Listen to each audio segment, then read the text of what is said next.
Doubles and coffee.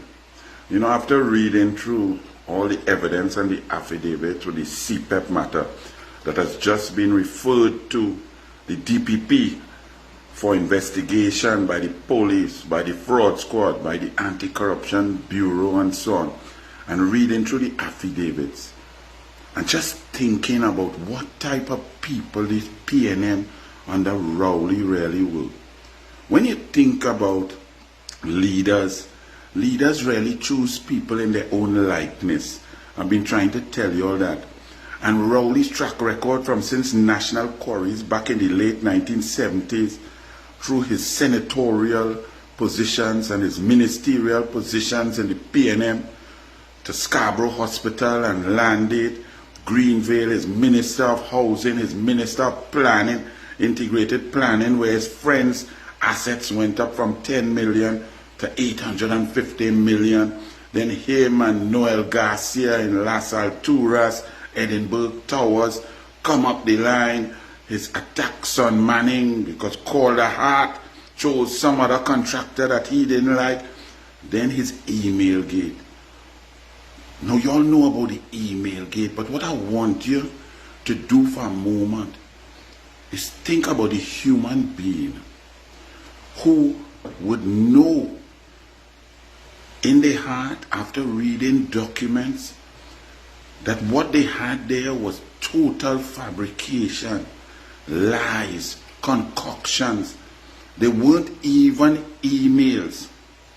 How could a human being for a sustained period of time, for 6 months, hold on to those things, pass them around, try to inveigle others, to bring harm on human beings based on total fallacies, total lies?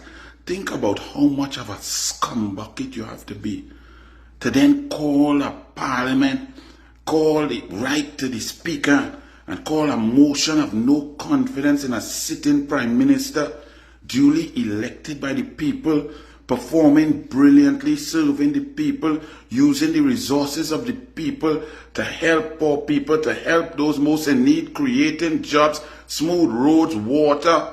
And Keith Rowley, knowing full well that he was lying on another human being, stood up in Parliament for over an hour and read out something that is known as Emailgate, when 29 of 31 of those things were not even emails. They did not have enough characters. If you type it in, it will go absolutely nowhere.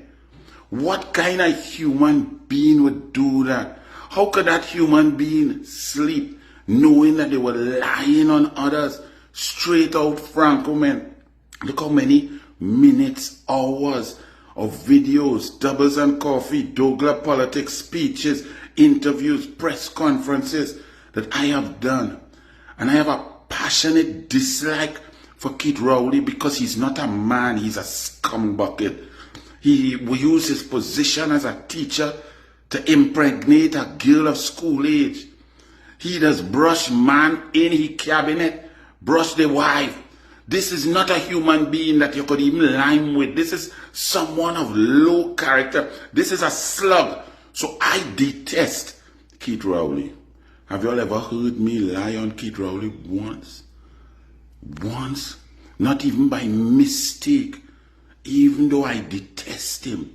But this man would get up and for a sustained period of years lie on other human beings, straight through his teeth, double down, triple down, quadruple down, even when person after person, expert, commissioner of police, integrity commission, everybody say, but what nonsense are you talking? These things are not emails. Then he, aided and abetted by who? Who is the man who came up with the comment and the issue that it doesn't matter whether those things were actually emails. What matters is the content. Content of something that does not exist. You know who came up with that fallacious, dishonest, disgusting position and disseminated it into the public space with the help of the PNM fake news media? Faris Al-Rawi is the man who created that concept that Never mind whether they were emails. You have to investigate the content of something that does not exist. And the PNM fake news media allowed that to go. They didn't print. Lie. Rowley, a lie. Faris, a lie. Disgusting PNM. They could have saved this country 9.5 years of torture. Look at the human beings. And now that Faris Al-Rawi, he have to answer questions in CPEP. He have to answer questions for the indemnity issue with Nelson Gate when the PNM took Malcolm Jones out of court and paid Nelson his fees, held them back until he produced a witness statement against other human beings to take them away from their children. Faris had to answer questions on rental and approvals and whether his building could have legitimately received rent. Faris have questions to answer all over the place. CPEP, indemnity, Nelson Gate, rentals, and the Jack Warner extradition now. Pay attention to that one, because the kind of nonsense, but this is the character of the people. Rowley found Faris. Rowley specifically chose Faris. And that's the kind of people that were ruling this country, and they still want to talk. Think about the kind of human being you had to be to concoct an issue about FUL because you disagree or you fighting down a man or a commissioner of police who didn't agree with you, whatever, all your fallout, and you go by a president, cause the president to breach section 123(4) of the Constitution and make Bliss Sipasad misbehave in public office because you didn't want a man to get a work that he top a list on. And in order to let the population feel that you were right, that what you were doing was just, that you are not a disgusting, nasty amoeba, that is Rowley, you had to create an issue with the FUL. Then you go on and tell police, hound down arms dealers, legitimate businessmen, leading to the debacle and the kidnapping of Brent Thomas. Think about that. When you read the Brent Thomas case, and then you involve Mia Amon Motley and Mia Amon Motley, I'm losing respect for you daily. I hear you was lineman with Rowley 2 weeks ago for 2 days.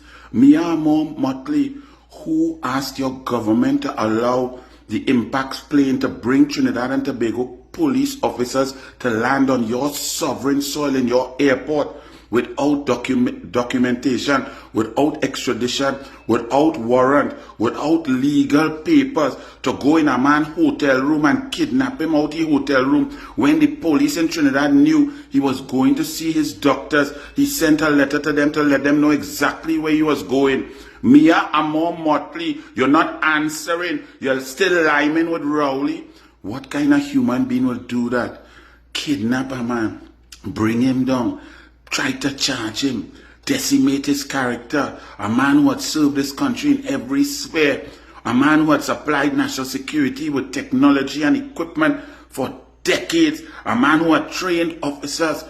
But Rowley wanted to create an issue, wanted you to believe that there was some issue with legitimate legal FULs. And a man was kidnapped. A Judge Devendra Rampasad said it's the most heinous crime committed, that the man was kidnapped, all for Rowley to try to perpetuate a lie. What kind of human beings are these? Think about it. I tell you, I detest them. Look at this video. You're always asking Rowley, how come you don't sue Anil Roberts? How come you don't have him before the court? How come when he say them women in the cabinet just walk down your steps home by you in Goodwood Park, which he renovate now, he changed, pass some 3 dogs, pass a parrot, down the steps, open a dungeon door, and wait on the red couch? Because Anil Roberts don't lie on Rowley at any point in time. Everything I say on him is true. You don't have to lie on a monster. You don't have to lie on a scumbucket. Rowley is a scumbucket. Think about these human beings and then add on all the others that Rowley selected for 9.5 years to persecute you, to oppress the people. Camille, Robinson, Regis, who didn't even take Max, Fitzgerald, Ethelbert, Narcolepsy, Sleepy, Sativa, ride a horse with an 8-year-old boy in his lap, Pomsy T. Hines. Those were the people. Call Imba, laugh at you on pain, attack the Auditor General. Leave the PNM where they are, they're rotten and they're disgusting. And Faris, boy, we're doing a little care package for you. The people want to make sure that you are well taken care of in the place that you will be staying next. Bless.